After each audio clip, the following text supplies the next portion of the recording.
Өсвөр насны хүүхдүүдийн сэтгэл зүйн хэрэгцээ нь бусад хүмүүс өөрийг нь ойлгож, дэмжиж, хүлээн зөвшөөрч гэсэн мэдрэмжийг авах тэрхүү хэрэгцээ байдаг. Энэ насны хүүхдүүдэд сэтгэл зүй, танин мэдгүй, зан төлөвт маш том юм өөрчлөлт, хөгжил явагдаж идэг үе байдгаа гэдгийг эцэг эхчүүд маань бүгдээрээ мэдж байгаа байх. Өмнө нь хүүхдүүдийн харилцдаг байсан асуудал ямар нэгэн асуудал шийдвэрлэх хэрэгтэй бол тусламж авдаг байсан хүмүүс нь гэр бүлийнхэн байсан бол харин энэ өсвөр насны үед бол найз нөхдийн байр суурь тэдгээр хүмүүсийн хэлж байгаа зүйлс нь өөрт нь маш ихээр нөлөөлж байдаг.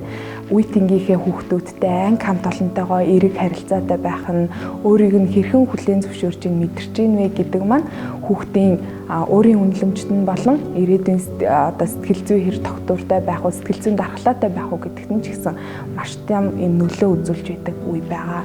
Мэдээж эцэг эх бүр хүүхдийнхээ цахим орчиндх хэрэглээнд хяналт тавих аюулгүй байдлыг нь хангах юм үүрэгтэй байдаг. Гэтэ эцэг эхчүүдийн маань гаргадаг нэг алдаа нь юу байдаг вэ гэхээр хүүхдээ чи хинтээ яриад байгаа, найзуудтайгаа цагийг ингэж ярьж дэмий өнгөрөх хэрэггүй, хичээлээ хий, чи хичээлээ хийсэн юм уу, гэрээ цэвэрлсэн юм уу гэх мэтчлэнгээр дайрсан, давшилсан юм шүүмжлэлтэй харилцааг их үүсгээд идэг.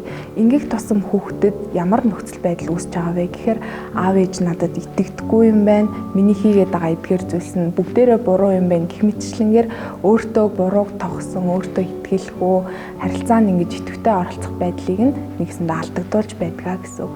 Тэгэхээр эцэг эхчүүд та бүхэн хүүхдтэйгээ чөлөөтэй ярилцдаг, хүүхдтэй нь өөрөө асуудлаа шийдвэрлэмээр байгаа зүйлсээ танд ярилцдаг, зөвлөдөг болохын тулд эдгээр дайр давшилсан асуултуудыг асуух биш, ойлгож дэмжсэн харилцааг бий болгох нь хамгийн чухал байдгаа гэж ойлгож болно. Тэгэхээр эцэг эхчүүд та бүхэн хүүхдийнхээ найз нөхдөдөө өнгөрөх энэхүү цаг хугацааг сэтгэл зүйн хэрэгцээг хангаж өгснөөр өсвөр насны хүүхдтэй сайн эцэг эх байж чадна. Найз нөхдөдтэйгээ харилцах харилцааг дэмжснээр хүүхэд хичээлдээ идэвхтэй оролцох, харилцаанд идэвхтэй байх, мөн тантай нээлттэй харилцах тэрхүү боломжийг бүрдүүлж өгөх юм аа. Тэгэхээр эцэг эхчүүд та бүхэн өсвөр насны хүүхдтэй найз нөхдөдтэйгээ идэвхтэй харилцах тэрхүү боломжийг олгож агаарай.